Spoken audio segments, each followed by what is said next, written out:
Продолжается первенство высшей хоккейной лиги. Игра хоккейного клуба «Челны» состоялась накануне в Ледовом дворце Автограда. Челнинцы провели вторую встречу с чебоксарами. В первой игре соперник оказался сильнее и одержал победу со счетом 3-5.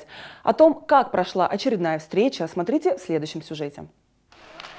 С первых минут игры соперники челнинцев выглядели более собранно, нежели хозяева. Немного раскатав лед, чебоксарцы вели игру у наших ворот, активно совершая атаки.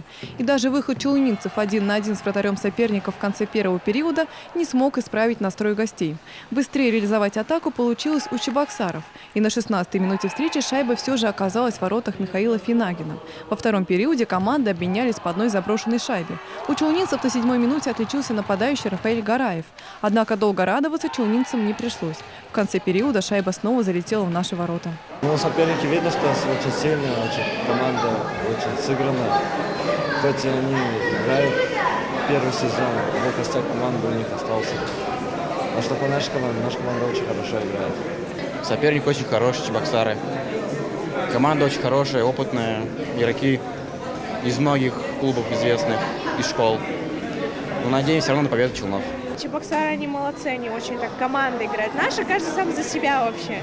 То есть один там, другой там. И вот чебоксары, они даже не дают на их зоне играть, а все на наших происходит. Поэтому, мне кажется, им еще работать до ВХЛ. В заключительном периоде встречи челнинцы сократили пробел. На 12-й минуте Константин Демчев пробивает Дмитрия Ряженого. И счет на табло становится 2-3. Несмотря на уверенные атаки челнинцев, в третьем периоде догнать соперника им все же не удалось. Хорошая команда, тоже новая, только собрали по первенству играть. У нас тоже, можно сказать, новую команду собрали. Просто знакомый тренер, играл у него в том году в Тагиле. Челны понравились, хороший соперник, были 2 хорошие игры. Нам чуть повезло, из-за этого выиграли. По мнению нападающего челнинской команды Дмитрия Цыбина, на игре с чебоксарами в высшей лиге сказалась нехватка опыта некоторых игроков.